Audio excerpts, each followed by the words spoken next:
Hello, and welcome to this Short Time TV special. We're coming to you from Explore York Library, where we're joined by the Chief Executive of City of York Council, Kersten, England, who's here to talk about informal lifelong learning in the City of York. Kirsten, if I could just begin by asking you about the background of informal lifelong learning in York. What's background?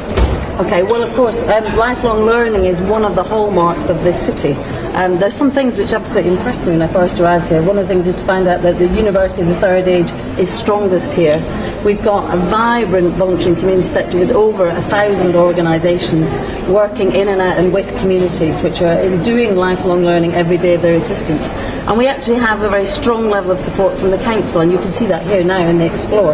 This is a place dedicated not just to people being able to access and read library books, but to the whole process of constantly learning. So it's a real hallmark, I'd say, of this place, and has been for centuries in actual fact. Why is a thriving and vibrant informal lifelong learning culture in York so important? Well, I'd start by saying it's important to any place, any city, any time, and never more so than now with the rapidly changing circumstances that we find ourselves in.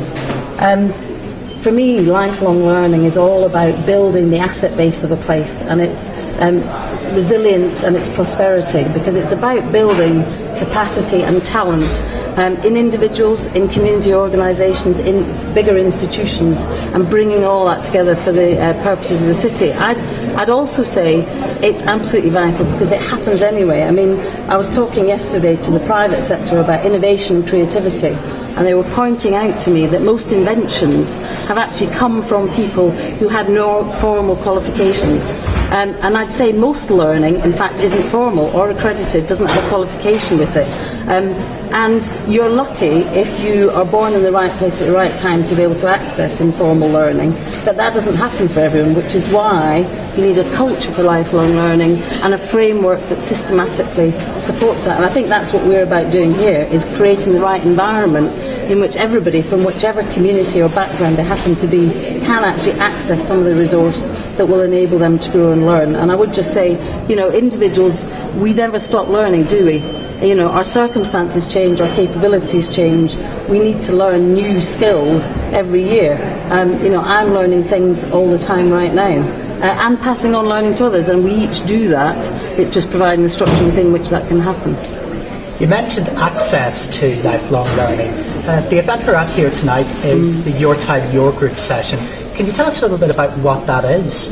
Yeah, well, I mean, this event is very particularly set up to do two things, isn't it? One is to celebrate the vibrancy of this culture that we've got going in this city for lifelong learning, and a lot of the stalls show just what's happening and the things that people can tap into. But it's also an opportunity for those groups to talk to one another about the kind of challenges, skills, experiences that they might want to share that will strengthen that support. So it's both for individuals to see what's possible and organisations to strengthen their collaborative working. Can you tell me a little bit more about the type of support that these services offer to voluntary groups and community organisations? Okay, so in terms of some of the support that I know we've got going for lifelong learning, clearly there's a very good website now with a series of guides on them to lifelong learning. We've got a whole set of support around social networking and support for organisations who want to increase their reach and their delivery of service across the internet and other ways, and Twitter and Facebook and all those sorts of things. We've clearly got equipment available for people to borrow, the kind of media equipment. I don't know if we're using some of it now, but things that people can have access to as and when they need, that enable them to disseminate information and involve a wider group of people.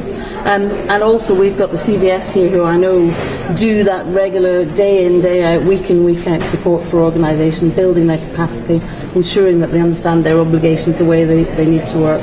So that's just a smattering really of what we've got going. Now, one of the big buzzwords at the moment in terms of the third sector is the big society. What does that term mean, big society? And how does it relate to the informal lifelong learning culture here in York? Sure. As you say, it's a buzzword. I'm not myself a fan. I think we're getting into big everything, big conversation, big society. Let's be very clear. I think we have what the government would describe as big society going on here in York. And actually, we've had it for hundreds of years, because what we're talking about is the connections that people have with their neighbours, in their communities, the involvement they have in institutions, whether it's a trade union organisation, whether it's a church organisation, whether it's a sports club.